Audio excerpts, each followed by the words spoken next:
నీ గుండె పైన నడక నేర్చుకున్నానని,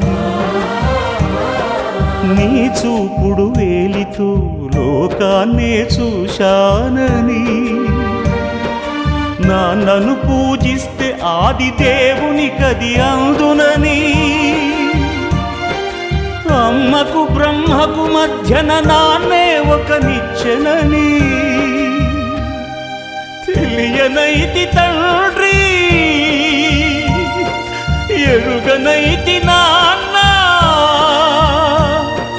నాన్నంటే నడిచే దేవాలయమని మరచితిని, ఆత్మజ్యోతి చేతుల ఆపివేసుకుంటిని.